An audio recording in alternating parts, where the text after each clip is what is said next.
guys, for today's video ay ituturo ko kung paano kumuha or gumawa ng digital PIN ID sa online. Kasi nagpunta ko sa BIR office at kukuha na sana ng PIN ID.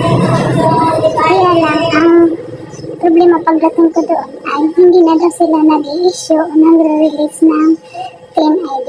Sabi ay online na daw. So, ayun ginawa ko ay nag-online na lang ako. So, for this video ay ituturo ko kung paano gumawa o kumuha ng digital PIN ID sa online. First step ay i-scan lang natin yung QR code ng BIR na nakapaskal sa labas o kaya i-search natin sa ating Google yung oros.bir.gov.ph at madadirect na tayo dun sa page nila. Ayan, pag naka-access na tayo sa page nila or website nila ay i-click lang natin yung new registration. Ayan, tapos click natin yung as an individual.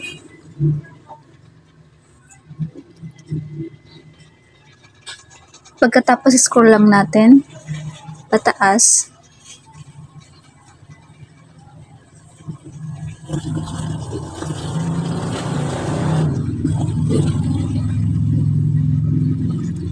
Ayan, tapos click na natin yung create an account.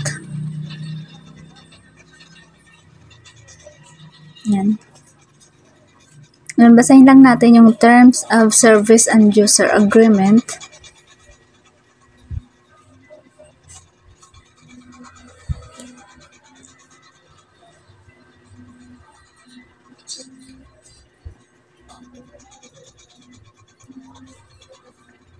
Ayan. Tapos sa baba ay i-check natin yung I have read the above terms. Tapos click na natin yung agree.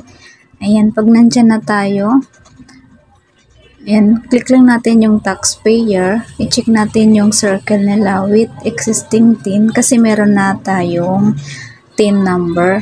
Ayan. Tapos fill upan lang natin itong may mga asterisk na color red. Ayan, yung TIN, yung first name, tapos yung middle name, yung last name, tapos kung suffix, kung merong suffix yung pangalan mo, date of birth, civil status, gender, tsaka email. Tapos gagawa tayo ng password. Ayan, pag nakagawa na ka na lahat, yung na-filled upan na lahat, ayan, click na natin yung I'm not a robot, tapos click register.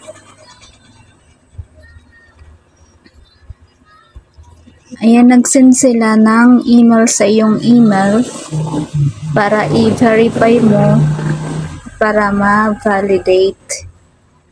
Ayan, punta tayo sa ating Gmail at hanapin yung email nila. Ito yung email nila.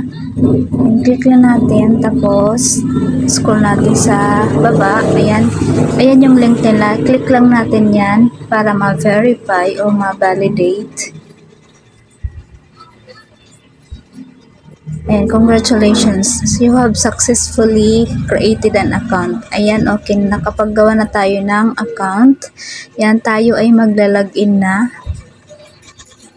Yan, dito, enter na natin yung ating email. Tapos yung ginawa nating password kanina. Yan, pag nailagay mo na dyan yung email at saka password, ay i-click ulit natin yung I'm not a robot sa baba. Tapos, click login.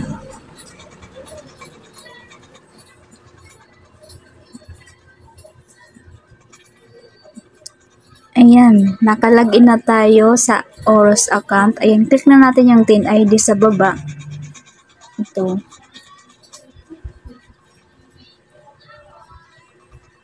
Ayan. Ayan na yung digital TIN ID. Pero kailangan ay mag-add photo muna tayo bago natin i-generate itong digital TIN ID. Ayan, please add the profile photo first before generating a digital TIN ID. Ayan, mag-add muna tayo ng photo. Add photo. Click natin yung add photo. Ayan, sa pag-add ng photo, kailangan yung file type natin ay naka-JPEG or JPG or PNG. Tapos yung size niya or file size ay kailangan hindi lalagpas ng 10 MB. Tapos, kailangan naka 1 by 1 din siya at naka white background yung picture natin. Okay na ay, click na natin yung proceed. Ayan, tapos, click na natin yung add photo. Only this time. Tapos, pili tayo ng picture. Ayan.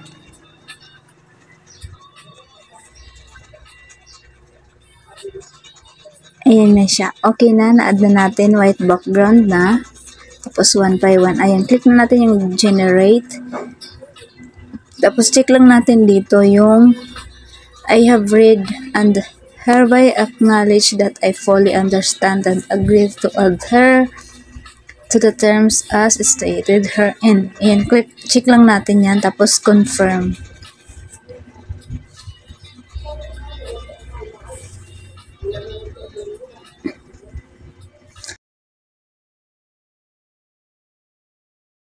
Ayan na yung ating digital TIN ID.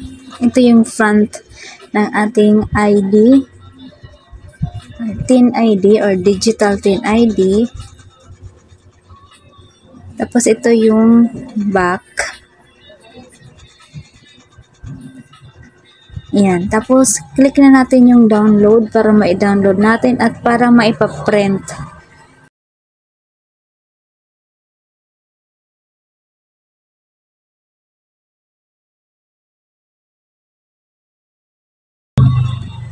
Ayan, file downloaded na. Let's open. Ayan, na-download na siya. Click lang natin yan.